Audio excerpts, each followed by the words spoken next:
እንኳን ደህና መጣሽ። ቆይ እንዴት መጣሽ? እንዴት መጣሽ ማለት ምንድነው? እንደመጣ አልፈለግሽም እንዴ?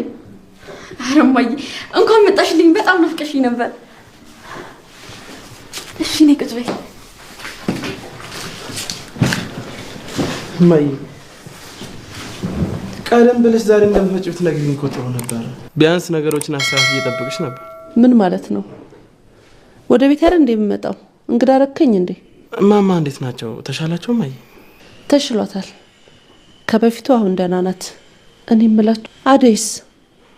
እማዬ አደይ የለችም ማለት ፍቅር ያልኩሽን ነገር አላደረግሽም? እማዬ አደይን ብለምናት ባስለምናት እዚህ ቤት አልቀመጥም ብላ ሄደች። እራሷ ፈልጋ ነው የወጣችው። ወዴት ነው ሄደችው? ገና አደይ እናቷ ጋር ሄዳለች። እማዬ የት? ገጠር ሄደች? አዎ እማዬ ሄዳለች። ነግሬ ታሪኳን እያወቅክ እንዴት ትለቃታለህ? ምንም ማድረግ አልቻልኩም። ወይኔ ልጄን አሰብ ከቤት ያስወጣችኋት። እማዬ አደይን ብቻ እንዳይሆን ልጄ ያልሹ? አዎ ልጄ ናት። አደይ ማለት እኮ እኔ ባልነበርኩበት ጊዜ እናንተን እንደኔ ሆነ ስትንከባከባችሁ የቆየች ልጅ ናት። ከእናንተ ለይች ማያት ልጅ አይደለችም። እማዬ በቃ ተረጋጊ፣ እንፈልጋታለን። እሺ የት ብለህ ነው የምትፈልጋት? አደይ የምትባል ልጅ ከዚህ በኋላ የለችም። በቃ አትመለስም። ማን ያለው? አንቺ ነሽ ያልሽው አይደል ፍቅር? አዎ ባርኪ፣ ሁለተኛ ስህተት አትስራ። አትጨቃጨቁ በቃ። እንዴ ቤዛ ምን ማይ እንዴ? እሷ እኮ እማዬ ቤዛ ማለት እሷ ነች። ፍቅር እኔ አላምንም እኮ ባርኪ። እናት ናቸው? አዎ የባርኮት እናት ነኝ። እንግዳ እንደዚህ ነው እንደምትቀበዩ? ውይ ይቅርታ፣ በጣም እንደሚመጡ እኮ ማንም አልነገረኝም እንጂ ቢያንስ ቡና እንኳን አፈላሉት ነበር። እያንዳንዷን ነገር የሚነግሩኝ ከሆነማ ጥሩ። እህቴ እዚህ እስካለች ድረስ ተከታተላቸው፣ ከአይን እንዳይጠፉ። እሺ ብርሃን፣ አንቺ አታስቢ። አመሰግናለሁ አሹ። ተከፍሎኝ አሽከር ከመሆን በነፃ ለእናቴ አሽከር መሆኑ 10 እጥፍ ይበልጣል። እስቲ እናንተ ደግሞ ንትረኩን ተጋርጉት። ብርሃን እንዴት ነሽ? እባክሽ ደግ ነሽ ወይ? ስለሷ ደህንነት አንተ ምን አገባ? ኧረ ተው አሹ ተው። እንደው ዝም ብለህ ነው ይመስል አትናደፍ። ይሄ ምንድነው ሰው ላይ ዘሎ ፊጥ ማለት? እኔ እኮ የሚገርመኝ እንደዚህ ልጅ ነገር ቤሳቤስቲን ሳይኖር የመንደሩን ሴት ሁሉ ፈሽታው ጨረስ መሆኑን ምን እያስነካቸው ነው? ባል አሹ ና በልኛ እንሂድ፣ እነሱ የሚያውቁትን አያውቁምና። አይ ብርሃን፣ አንቺም አድገሻ አበባ መስለሽ እንደው አደይን አስናቅሽ እኮ። በይ እናንተ ቤት ጉዳይ አልቅመችም።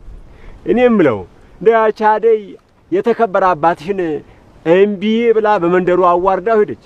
አንቺ እንኳን ምን አለ አባትሽ ጎን ቆመሽ እንደው እሺ ብለሽ ቃሉን አክብረሽ ለሱ ብትወኝለት። ያ እንደው የከፍ ያለው ልጆች መልክ ብቻ አለና ተገላገልኩ። ኧረ እሱን ነው የምትፈልጊው? እኔ ሄጄ ልንገራታ፣ እናንተ ካፈራችሁ። ፍቅር ጭራሽ እንደዛ ለማድረግ እንዳታስቢ። ለቤዛ ንገራት፣ አስጠንቅቃት። ከዚህ በኋላ አርፋ ማትቀመጥ ከሆነ ይሄን ከማድረግ ወደ ኋላ አለ። ተረጋጊ በቃ። ቤዛ አንቺ ቤዛ። አቤት ማይ። እንዴ አንቺ ደግሞ ምሳውን አታቀርቢም እንዴ? ልጆቹን በራብ ልደፋቸው ነው? ጠዋት ጀምርሽ እስካሁን እዚህ ነሽ? እየደረሰ ነው ማዬ። መብራት ጠፍቶብኝ እኮ ነው። እሷ ጎበዝ ነች፣ ትሰራለች። ምን እቺ ምን ጎበዝ ናት? ታቀርባለች። ቆይ ምን አይነት ጨቅጨቃ ሴትዮ ናት? ምንም አታርግልኝ። ያው ለጋሽ ከፈለኝ ብቻ የፈለጉትን ነገር አርግላቸው። ወንድም አንተ ተው እስቲ ዝም ብለህ ጠጣ። ጋሽ ከፈለኝ አደይ እዚህ እንደሆነች ያውቃሉ እንዴ? ቆይ አዎ የሚገርምህ ነገር፣ በጣም የሚገርምህ ነገር ማንም ሳይቀድመኝ የተናገርኩ አሁን ገንዘብ አይሰራ ማለት። እስቲ ሂዲያ እንዴት ያለው ቀዳዳ ነው ባካችሁ። ምን የምትሉት? ጥሩምባ ነህ፣ ዝም ብለህ ትቀደዳለህ። እሱ እኮ እኔ ልሂድ በቃ። ወዴት ነው የሳብሳት ክፍል የምትሄደው? አለሁ እመለሳለሁ። ተመልሼ እከፍላለሁ። እሺ ማንን ማውራት እንዳለብህ አታውቅም አንተ ወሬኛ። ሄደዲያ ታመጪውን ገንዘብ አልፈልገው። እዚሁ አብረን በፍቅር በሰላም ብንኖር ነው የምንፈልገው። ምኞቴም እሱ ነው። አንድ ቀን ሁሉም ነገር ያበቃል። አይዞሽ እማዬ። በሉ እኔ ልሂድ። እማዬ እንኳን ደስ አለሽ ብያለሁ አደይ ስለመጣች።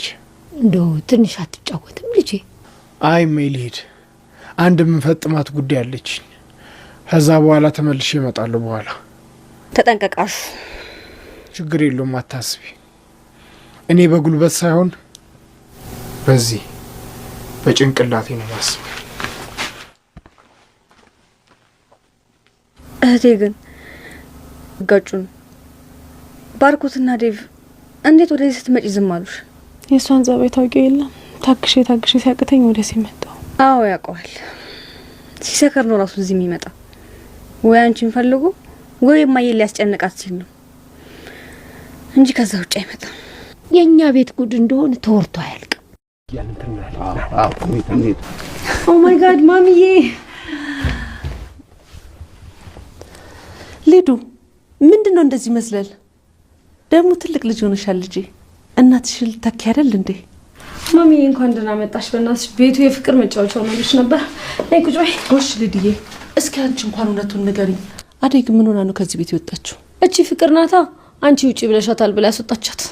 ማን? እኔ ነኝ አደይን ትውጣ ያልኩት? ነገር ግን አደይ ከሄደች በኋላ ነው አለመኖሯ ተጽዕኖ እንዳለው ይገባኝ። የምርሽን ነው? እማዬ ናት ውጪ ያለችሽ ብላ አደይን አስወጣቻት ፍቅር? አዎ እንደዛ ነው የሆነው ማሚዬ። እሷ ከሄደች በኋላ እንኳን እዚህ ቤት ደህና ምግብ በልቼ አላውቅም እኮ። ለማሚና ለዳዲ ነግራቸው እመለሳለሁ። ቡና አፍልተሽ ታውቂያለሽ? አዎ ለእናቴ እኔ ነኝ ሁሌ ቡና ማፈላላት። ሁኔታሽን ግን ዝም ብዬ ሳየው ስራ ሰርተሽ የምታውቂ አይመስለኝም። አንቺ ከብረትሽ ጓደኛዬ ቤት ወስድሻለሁ። ያው እዚህ አደይ እስከምትመለስ ድረስ ነው የምትቆየው። የት ነው የምትወስጂው? ጓደኛዬ ቤት ትገቢያለሽ። ለምን? ማለቴ እዚህ ቤት ውስጥ ለምን እንደማልቆየው? ይሄ ቤትማ ያንቺ አይደለም፣ ለጊዜው ነው እንጂ።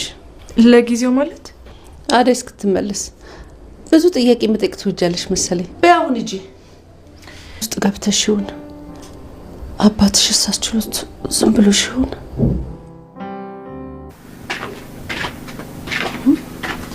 ማይተኝታ ነው እንዴ? አዎ ተኝታለች፣ ግን ትንሽ ትኩሳት አላት። እንደዚህ ያረጋታል እንዴ? ራሷን አሟት ነው የሚሆነው እንጂ እንደዚህ በጊዜ ተኝታ አታውቅም። ምን አሉኝ ጋሼ? ጆሮ አይሰማም እንዴ? አንተ ሰው ስልኩን አለልኝ ስጠው። አንተ ደንቁራል እንዴ? እሺ ሰምቻለሁ። እሺ ሰራተኛዋ አደይ ወደ ክፍለ ሀገር ሄዳለች። ክፍለ ሀገር በሄደችበት ሰዓትም ያጋጠማት በጣም ከባድ ነገር ነው። እዚሁ የነበረው ያጋጠማት ነገር ነው ወደዛውም ያጋጠማት። ሆኖም ግን የሚከታተሏት አባትዮ ወደ ከተማ በመጣበት ሰዓት አደይ ደግሞ ወደ ክፍለ ሀገር እናቷ ጋር ሄዳ ነበር።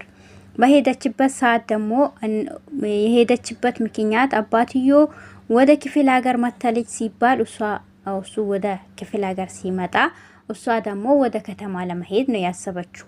ሆኖም ግን ነገርዮ በተገለበጦ እንግዲህ በጣም አስቸጋሪ ሁኔታ ላይ የገባች ይመስለኛል። ዴቭም ደግሞ ወደ እሷ ካልሄድኩኝ እሷ ከሌለች ቤቱም ሁሉም ነገር ሊብላኝ ይነሳል፣ እሷ ከሌለች እንዴት ነው የሚቀመጠው፣ እንዴት ነው የምረጋጋው በማለትም ለባርኮት ነግሮታል። ለሊዱም ነግሯታል። ወደ ዳይመንድ ሄዶ ወደ ክፍለ ሀገር እንዲወስደው ፈልጎ ነበር። ዳይመንድም እንግዲህ የለም፣ ኪንጎም የሉም። ሁለቱም ወዴት እንደሄዱ ባናቅም ማለት ነው። ሁለቱም የሄዱበት እንግዲህ አደይን እንዳታስታውስ ዛሬ ዘና ፈታ መጠጣት ፋፍትን በማለት ነው እንጂ የምናሳልፈው በማለትም ለኪንጎ ነግሮታል ማለት ነው። ሁለቱም እጅ ለእጅ ተያይዞ አብሮ ሄዷል። በዛን ሰዓት ነበር እንግዲህ ዴቭም የመጣው። ዴቭም ሲመጣ እንግዲህ ዴቭና ሊዱ መጥቶ ሲፈልጉት የሉም ማለት ነው።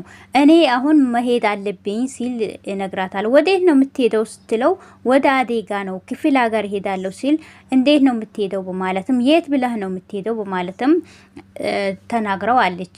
የባርኮት እናትም እንግዲህ ቤት መታለች። በዛን ሰዓት ቤት ስመጣ ባርኮትና ፍቅር ሲጨቃጨቁ ነበር የገባችሁ።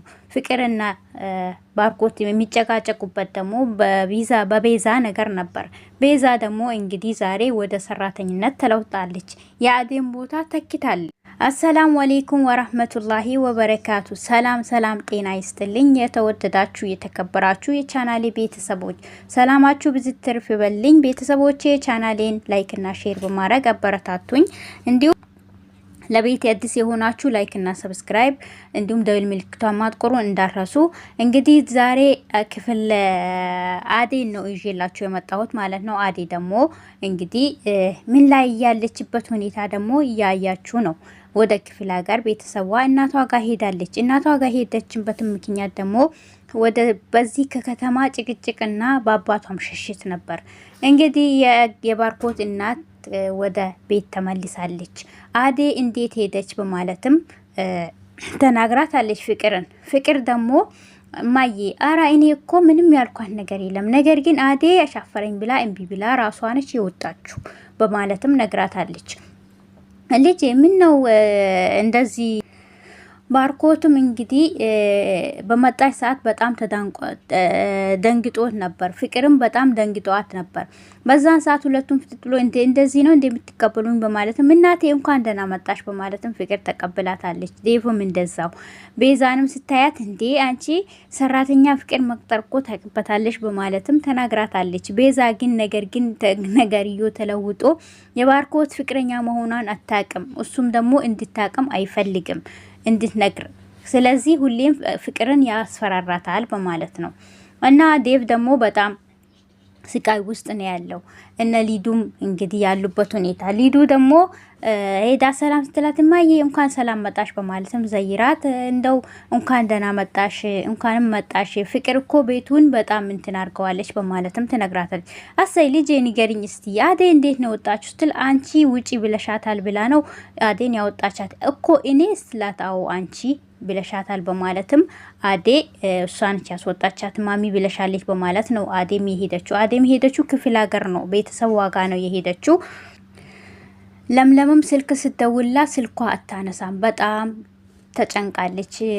እንግዲህ እንዴት ነው ለምንድን ነው የምትጨነቂ በማለትም ይጠይቃታል። በዛን ሰዓት ኤላም የሚጠይቃት ሰዓት አዴ ወደ ክፍለ ሀገር መሄድ አልነበረባትም፣ እዚህም ያው ነው እዛም ያው ነው በማለትም መልሳለች። አዴ እኮ ካሁን የተሻለ ነው ቤተሰብ ዋጋ ነው የሄደችው አንቺ አትጨነቂ በማለትም ይነግራታል። በዛን ሰዓት ሁለቱም እያወሩ እንግዲህ ዴቭም ሆዱን ቆርጦ እንግዲህ ወደ ክፍለ ሀገር ለመሄድ አስበዋል። እንግዲህ የአዴም እናት በጣም ተጨንቃለች። በጣም ነው በህልሟ ራሱ አዴ እያለች ነው። ለአባትዮም እንደዚሁ ጓደኞቹ ደውሎ አዴ ወደዘ ገጠር መታለች በማለት ተነግሮታል። አራ ጥሩ ዜና ነው የነገራችሁኝ በማለትም እንግዲህ በል ብሯን ሂሳቧን እንተሳሰብ በማለት ነበር ስልኩ የተዘጋው። እናም ደግሞ አዴና እህቷ እንግዲህ የእህቷ ደግሞ አንድ ላይ የሚኖሩ ለእናትዮ የሚያግዛት ወንድ ልጅ ደግሞ ከእህቱ ጋር እንግዲህ ሁሌ የሚጨቃጨቃሉ። ሲጨቃጨቁም ደስ ልባቸዋል እንደ እህትና እንደ ወንድም ማለት ነው። ሆኖም ግን የአዴን ነገር ለማጣራት ነበር እነሱ ሀረቄና ጠላ ሲጠጡ ደግሞ ስለሚለፍልፉ ስለሚያውቃቸው እኔ ምን እንደምሰራ አውቃለሁ በማለት ነበር የሄደው። ሁለቱንም ይዟቸው እንግዲህ አታሎ ይዟቸው ሄዶ ስልኩን ተቀብሎ ለሰውዮ ደውሎ እንግዲህ የሱን ስልክ በመውሰድ ለነሱ የደወለ መስሎ እንግዲህ እሱ አዋርቶት ነበር። ባዋራቸው ሰዓት ደግሞ እንግዲህ ሁለቱም ከኋላ ግጥም በማለት ነበር የደረሱበት። ሆኖም ግን መጨረሻው ምን እንደሆነ ባናቅም ማለት ነው። እንግዲህ ቤዛ ደግሞ የቤት ሰራተኛ ሆና ተቀጥራለች። ፍቅር እንግዲህ እኔ ነግሬሻለሁ በማለት ሁለቱም ዛቻ፣ ሁለቱም ግጭት ነው። እንግዲህ ባርኮቱም ሰቀቀና ውስጥ ነው ያለው። እናትዮም ወገባች በወጣች ሰዓት ቤዛ አንቺ የቤት የሚመጣ እንግዳ ለማክበር የሚመጣን ሰው ለማክበር እንጂ እንደዚህ አንድን ነገር እንደዚህ በመሆን አይደለም በማለትም ተናዳባት ታወራታለች። ቤዛ እንግዲህ ልክ ሰራተኛ ሆና ቦታዋን ይዛለች። አዴን የሚጠሏት የነበረው አንቺ ሰራተኛ እንደዚህ እያሏት የሚምራት ነበረው ቤዛ አሁን ቦታ አግኝታለች። እንግዲህ ፍቅርም የመጨረሻዋ ምን እንደሆነ ባናቅም ማለት ነው። እንግዲህ ቤተሰብ ሁላችሁንም ወዳችኋለሁኝ። የቪዲዮን ከወዳችሁ ላይክ እና ሼር እያደረጋችሁ አበረታቱኝ። በቅነት ሼር እና ላይክ አድርጉ ማለት ነው። ወሰላሙ አለይኩም ወራህመቱላሂ ወበረካቱ።